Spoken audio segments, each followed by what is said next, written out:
Hi mga sis! So, kumusta kayong lahat dyan? Welcome to my vlog again. This is Ron's Traveler Vlog. So, for today's video, ayan, katatapos lang natin magsimba dyan mga sis. Pero dahil afternoon na, nagki-crave akong kumain ng Filipino food. So, pupunta tayo ngayon doon sa Filipino restaurant. Yun yung tinatawag nilang Chicha Hut. So, medyo malayo siya sa place ko mga sis. I don't know kung 15 to 20 minutes ang travel by car. And by bus naman, medyo matagal kasi ang traffic and maraming stopover.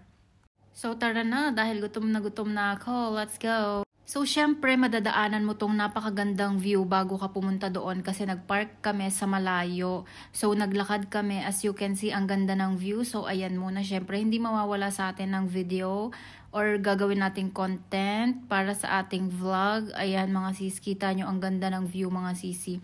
So, ayan. Stop muna dyan para maggawa ng content, mga sis. So, as you can see, napakaganda ng place. So, ayan, enjoy muna natin yung view dito. Ang gandang magkuha ng mga photos, mag-video, ganyan. Depende sa inyo kung anong gusto nyong gawin. Pero, andito lang muna ako para gumawa ng content. So, ayan na nga mga sis. Ayan, enjoy muna kayo sa view.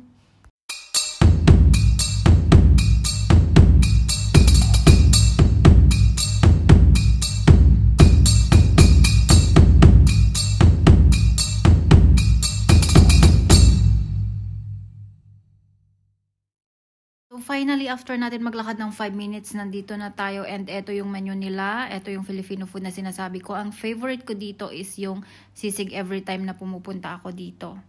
After nga namin kumain, ayan, pumunta kami ng Dingley. Ang ganda ng view dito mga sis. Sobrang ganda. And hindi kayo magsisisi pag pumunta kayo dito kasi napaka-cool, ang relaxing, lalo-lalo na yung sunset na yan mga sis. So, ayan na nga, tignan nyo. Syempre, gawa na naman tayo ng content dyan, mga sis. As you can see, gustong-gusto ko talaga dito, mga sis. First time kong pumunta dito and hindi ako nagsisi. Yun nga lang, magdala kayo ng mga jacket ninyo kasi at this time, medyo malamig ang weather. So, make it sure na enough yung jacket na dala nyo. Kasi pag takip silim na, sobrang lamig dito, mga sis. So, as you can see, ayan, ang gandang umupo dyan, mag-relax habang nakikita yung sunset. Ayan, mga sis. And mag-iingat din kayo, syempre, ang lalim niyan. Pag nalaglag kayo dyan, alam nyo na kung anong mangyayari. Hindi talaga tayo mabubuhay dyan. So, mag-iingat tayo pag pumunta na tayo dyan. Make it sure na safe tayo, mga sis. So, ayan, malayo ako sa bangin kasi nga nakakatakot talaga siya pag nalaglag kayo dyan, mga sis. So, dapat mag-iingat talaga. Syempre, pahalagahan natin yung buhay natin, no? Mahirap kayang malaglag dyan. Paano na yung family natin na umaasa sa atin? So, dapat talagang nag-iingat tayo.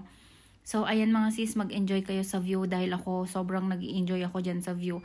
Eto na nga, syempre, ayan, sobrang nag-i-enjoy ako sa sunset mga sis. Gumagawa talaga ako ng video and content. Oy, huwag kang tumalon dyan, hoy. Marami pang nagmamahal sa'yo. Charis lang. Kung gusto nyo ng hindi maingay at hindi crowded, pumunta kayo dyan, mga sis.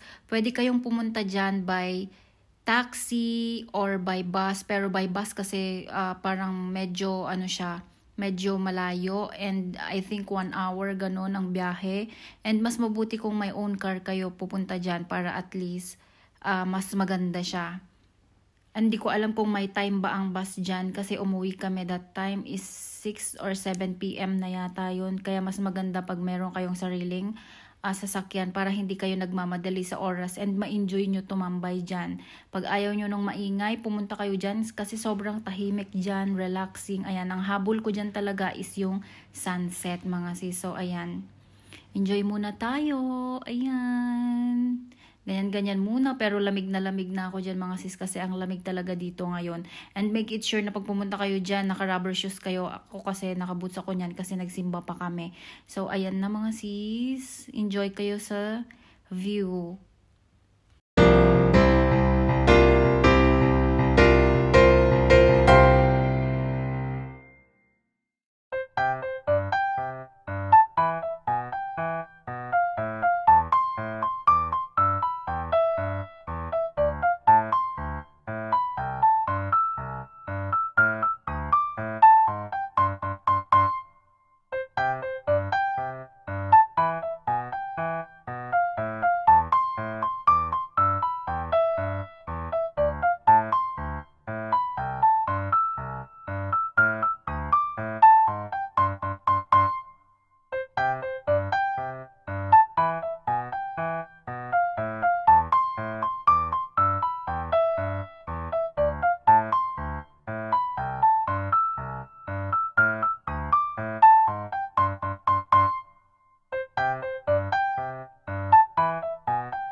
So, ayan na nga, bumaba kami dyan dahil gusto kong mas maganda yung view. Maganda din yung view sa baba at may simbahan dyan kayong makikita. Pero, yung simbahan na yun is closed. Hindi ko alam kung anong oras ba may misa dyan or kung may misa ba that time.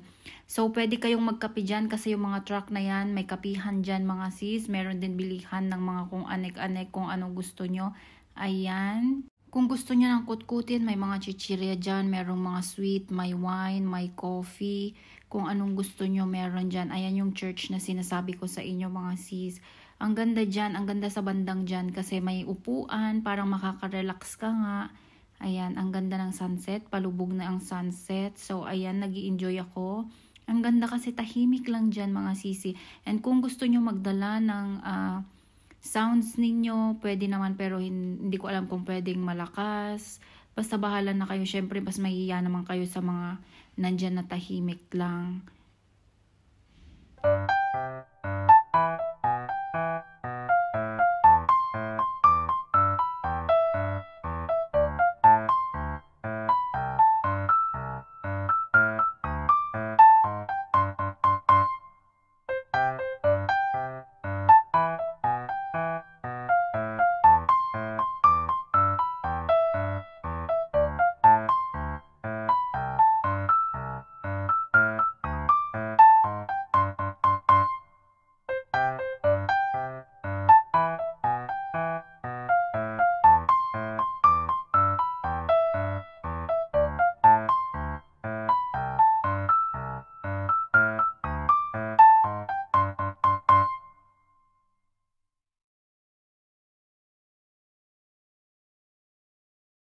Magkape muna tayo mga sisi, pampainit para sa nalalamig mong jowa. Charis! So, enjoy ang sunset mga sisi. Ayan. Ako enjoy ako dyan mga sis kasi sobrang ganda talaga. Nakaka-relax siya ng katawan, nakaka-relax ng isip, makakapag-isip ka ng maganda. So, yun lang. Thank you for watching. See you again on my next vlog. Bye!